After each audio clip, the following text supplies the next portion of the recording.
এবাৰ চাবা a b পৰস্পৰ মৌলিক সংখ্যা হলে গসাউ a b গসাউটো কিমান হ'ব সেইটো উলিয়াব লাগে গতিকে পৰস্পৰ মৌলিক হলে কি হয় আমি জানো দুটা সংখ্যাক আমি পৰস্পৰ মৌলিক বুলি কেতিয়া কওঁ যদি সিহঁতৰ সাধাৰণ উৎপাদক মাত্ৰ কি থাকে একে হয় তেতিয়া সংখ্যা দুটা পৰস্পৰ মৌলিক সংখ্যা বুলি কোৱা হয় এতিয়া পৰস্পৰ আৰু এটা কথা মন কৰিবা পৰস্পৰ মৌলিক হলে সিহঁতৰ এটাও মৌলিক হ'ব নহবও পাৰে যেনে 9 আৰু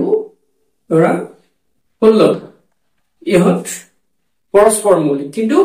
9 টো কি নহয় মৌলিক সংখ্যা নহয় 16 টো মৌলিক সংখ্যা নহয় গতিকে কাৰণ 9 টোৰ উৎপাদক কি আছে 1 3 আৰু 9 আৰু 16 উৎপাদক 1 2 4 8 16 ইহঁত কি নহয় মৌলিক সংখ্যা নহয় গতিকে কিন্তু ইহঁত পৰস্পৰ মৌলিক গতিকে পৰস্পৰ মৌলিক হলে সিহঁতৰ সাধাৰণ উৎপাদক কি থাকে মাত্ৰ একে থাকে গতিকে আমি গসাগু বুলি কলে কি হ'ব লাগিব সংখ্যা দুটাৰ গৰিষ্ঠ সাধাৰণ উৎপাদক ইহঁতৰ সাধাৰণ উৎপাদক কি মাত্ৰ 1 আটাইতকৈ ডাঙৰ সাধাৰণ উৎপাদকটো কি একে ইহঁতৰ গতিকে আমাৰ এনসাৰটো কি হ'ব ইয়াতে অপচনটো এইটো ডি হ'ব এ বি মানে লসাগু কি হ'ব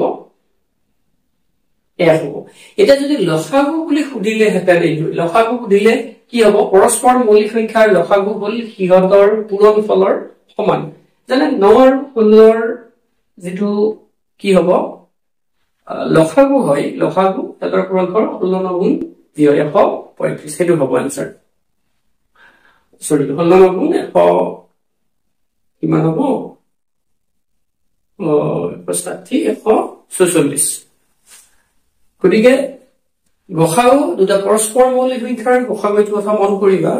গসাগু হ'ল 1 আৰু লসাগু সিহঁতৰ পূৰণফলৰ সমান নেক্সট আবা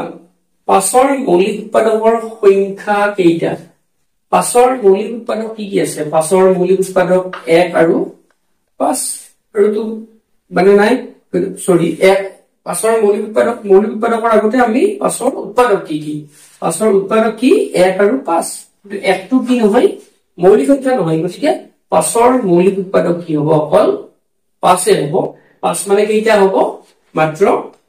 এটা হ'ব 5 স্কয়াৰ হ'ল নেক্সট এটো 2018 চনত আহিছে এইচএসএলসি মানে মেট্ৰিকৰ তলৰ কোনটো পৰিমেয় সংখ্যা ইয়াৰে পৰিমেয় সংখ্যা কোনটো √2/√3 এটো পৰিমেয় নহয় অপৰিমেয় √2/π পাইটো অপৰিমেয় এটো অপৰিমেয় হ'ল √5/√6 এটো অপৰিমেয় গতিকে এইটো হ'ব লাগিব গতিকে ইয়াতো √3 মানে √3 টো কি অপৰিমেয় সংখ্যা √27 টো অপৰিমেয় সংখ্যা কিন্তু এটা দুটা অপৰিমেয় সংখ্যাৰ আমি হৰণফলটো কি হ'ব আমি কি পাৰো √3/√27 মানে √3 আৰু √27 মানে কি 27 ক আমি এটো যদি কৰো 3 9 গুণ 27 এটো তাৰ মানে এটো 3 × 3 তাৰ মানে এটো √3 আৰু দুটাৰ পৰা আমাৰ এটা পাম বাহিৰত ওলাই আনিলে আমি স্কয়াৰ বৰ্গমূলটো যদি উঠাই দিও দুটাৰ পৰা এটা লৈছো 3√3 হ'ব 3√3 হলে এই √3 কেনসেল যাব থাকিল কি 1/3 মানে 3/1 আৰু এই 3/1 টো কি হ'ব এটা পৰিমেয় সংখ্যা গতিকে আমাৰ অপচন কোনটো হ'ব ডি টো হ'ব নিশ্চয় বুজি পাইছা আমি এটা পৰিমেয় নহয় মানে এইটো হ'বই তথাপিও আমি এনেকৈ চাব লাগিব কেতিয়াবা আমি দেখাত কৰি অপৰিমেয় যেন লাগিব পাৰে তথাত চালে উপৰে কাৰণ আমাৰ √3 টো অপৰিমেয় এইটো অপৰিমেয় কিন্তু আমাৰ শেষত গৈ কি পালো আমি দুটা মিলি পৰিমেয় হৈ যাব নিশ্চয় বুজি পাইছা কিবা থাকিলে আমাক কমেন্ট কৰি জনাবা আজিলৈ আমি ইমানতে সামৰিছো ধন্যবাদ